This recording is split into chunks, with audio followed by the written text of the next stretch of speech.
Chapter 1. Cook County, Chicago, Illinois.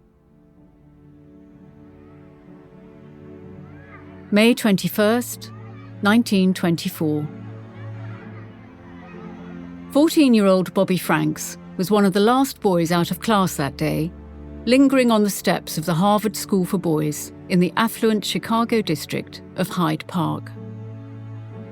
Friends described Bobby as small and frail but quick-witted. As a member of the school's debating team, he had argued against capital punishment, and his case had won the day. Leaving school that afternoon, he had just 2 blocks to walk to his home, a mansion house on Ellis Street. As he walked along, a grey car pulled over to the curb. It was someone he recognised, an older boy. They were neighbours. They'd played tennis just a week before. He got in. 24 hours later, Bobby's mutilated body was discovered in a culvert, a drainage ditch, in a swamp on the edge of Wolf Lake, 20 miles away from his home.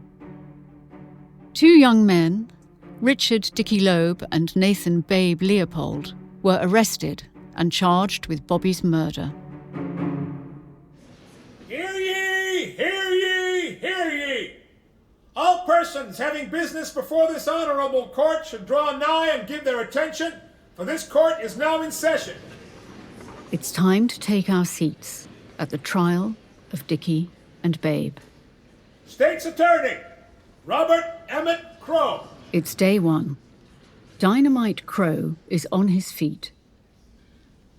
The evidence in this case will show that Nathan Leopold and Richard Loeb, the boys sitting in the courtroom today, are the sons of highly respected and prominent citizens of this community.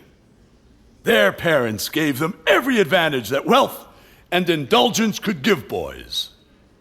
These 2 defendants entered into a conspiracy, the purpose of which was to gain money. And to gain it, they were ready and willing to commit a cold-blooded murder.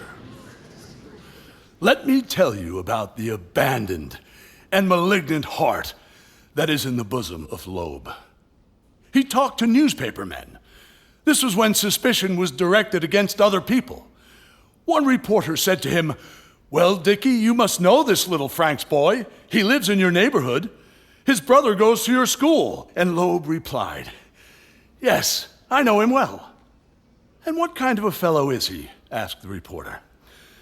"Well," said Loeb, and little Bobby was lying cold in death, "if you're going to kidnap or murder a person, he's just the cocky kind of a son of a bitch you would pick."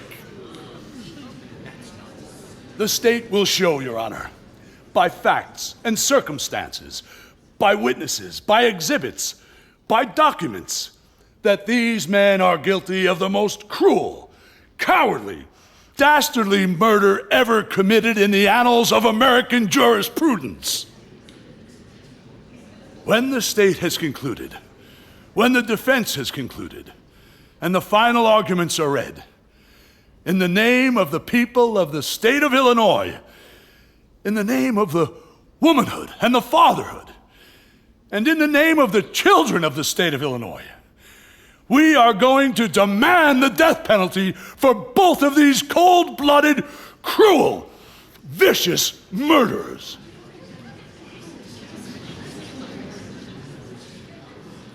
An unnamed local reporter managed to interview them in their cells that night, and their comments were syndicated nationally. Dickie. I sit in the courtroom and watch the play as it progresses. When the crowd laughs, I laugh. When it's time to be serious, I am that way too. I am a spectator, you know? And Babe. As far as being remorseful, I can't see it. Life is what we make it, and I appear to have made mine what it is today. That's my lookout, and nobody else's.